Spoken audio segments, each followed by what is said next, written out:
Hello, എല്ലാവർക്കും എൻ്റെ YouTube ചാനലിലേക്ക് സ്വാഗതം. ഞാൻ ഉഷ കൃഷ്ണമൂർത്തി. ഞാൻ കൂൺ മസാല ഉണ്ടാക്കാൻ വേണ്ടി റെഡിയാക്കി വെച്ചിട്ടുണ്ട്. ഇതിൽ ഉപ്പ്, മഞ്ഞൾപ്പൊടി, ഒരൽപ്പം മസാലപ്പൊടിയും ചേർത്ത് ഒന്ന് ഉപ്പ് പിടിക്കാൻ വേണ്ടി മാറ്റി വെച്ചിരിക്കുകയാണ്. ഇതിലേക്ക് വേണ്ടുന്ന ചേരുവകൾ പിന്നെ സവാള, ഇഞ്ചി, വെളുത്തുള്ളി ചെറുതായി അരിച്ചത്, കറിവേപ്പില, പച്ചമുളക്.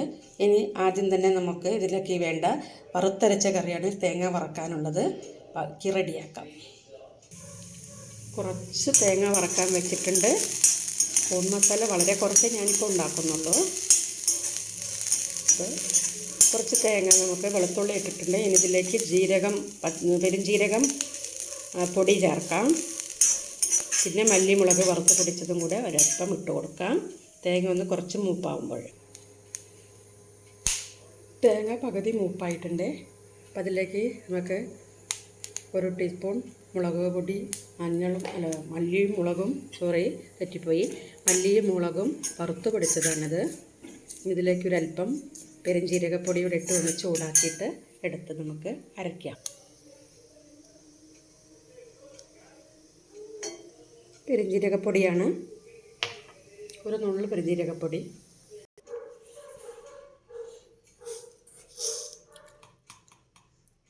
കൂണിൻ്റെ മസാല തയ്യാറാക്കാം. വെളിച്ചെണ്ണ ഒഴിച്ചിട്ടുണ്ട്. കടുകിടാം. കടുക് പൊട്ടുമ്പോൾ നമുക്ക് ഇഞ്ചി, വെളുത്തുള്ളി ഇടാം.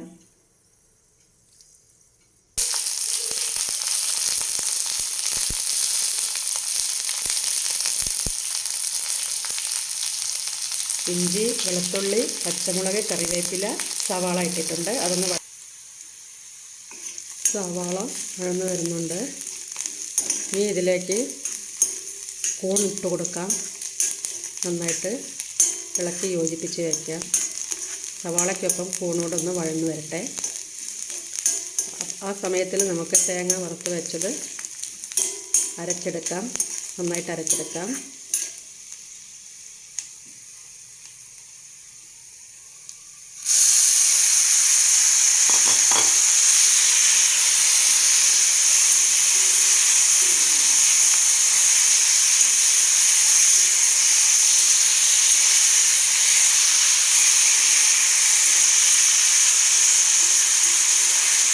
ഉപ്പിട്ടിട്ടില്ല, അതായത് സവാള വഴറ്റുമ്പോൾ ഉപ്പിട്ടിട്ടില്ല. കൂണിൽ ഉപ്പ്, മഞ്ഞൾപ്പൊടി, മസാലപ്പൊടി ഇട്ട് വെച്ചതുകൊണ്ട് ഇനി തേങ്ങ വറുത്തരച്ച് ഒഴിച്ചതിന് ശേഷം നോക്കിയിട്ട് വേണമെങ്കിൽ മാത്രം. കൂണൊരു പകുതി വേവായതേ ഉള്ളൂ, ഒന്നുകൂടെ നന്നായിട്ട് ആവാനുണ്ട്. അപ്പോൾ ഇളക്കി ഒന്നുകൂടെ അടച്ചു വെച്ച് വേവിക്കാം. കൂണിൻ്റെ വേവിൻ പാകത്തിനായിട്ടില്ലെങ്കിലേ കഴിച്ചാൽ വയറിന് പ്രശ്നമാകും, വയറുവേദന വരും, ഛർദിൽ വരും, എല്ലാം ഉണ്ടാവും. ചിപ്പിക്കൂണാണ്, കടയിൽ നിന്ന് വാങ്ങിച്ചതുമാണ്.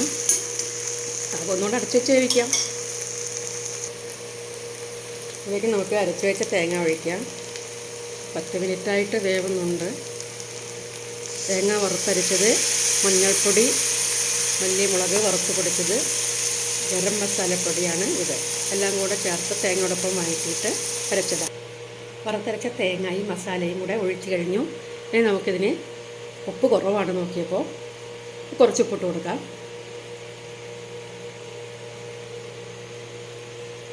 നന്നായിട്ട് തിളച്ച് ഒന്ന് കുറുകി വരാനുണ്ട്. അതോടൊപ്പം തന്നെ കൂണിലേക്കെല്ലാം ഈ മസാലക്കൂട്ടെല്ലാം ഒന്ന് പിടിച്ച് വരട്ടെ.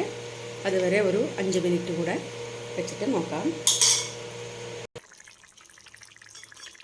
നമ്മുടെ കൂൺ മസാല റെഡിയായി. വറുത്തരച്ച കൂൺ മസാല കറി റെഡിയായിട്ടുണ്ട്. പിന്നെ നമുക്ക് വേറൊരു പാത്രത്തിലേക്ക് മാറ്റാം. ഇപ്പോൾ സുഹൃത്തുക്കളെ, എല്ലാവരും എൻ്റെ ചാനലൊന്ന് സബ്സ്ക്രൈബ് ചെയ്യണം. ലൈക്കും കമൻറ്റും ഷെയറും ചെയ്യണം. ഒരുപാട് പേര് ലൈക്ക് ചെയ്താലും ഷെയർ ചെയ്താലും മാത്രമേ എനിക്കൊരു സബ്സ്ക്രൈബറെ കിട്ടുള്ളൂ. അപ്പോൾ എല്ലാവരും ഈ വീഡിയോ കണ്ട് അഭിപ്രായങ്ങൾ രേഖപ്പെടുത്തണം. നല്ല ടേസ്റ്റി ആയിട്ടുള്ള കൂൺ വറുത്തരച്ച മസാലക്കറി തയ്യാറായി കഴിഞ്ഞു. അപ്പോൾ എല്ലാവർക്കും നല്ലൊരു ദിനം നേർന്നുകൊണ്ട് താങ്ക് യു ഫോർ വാച്ചിങ്.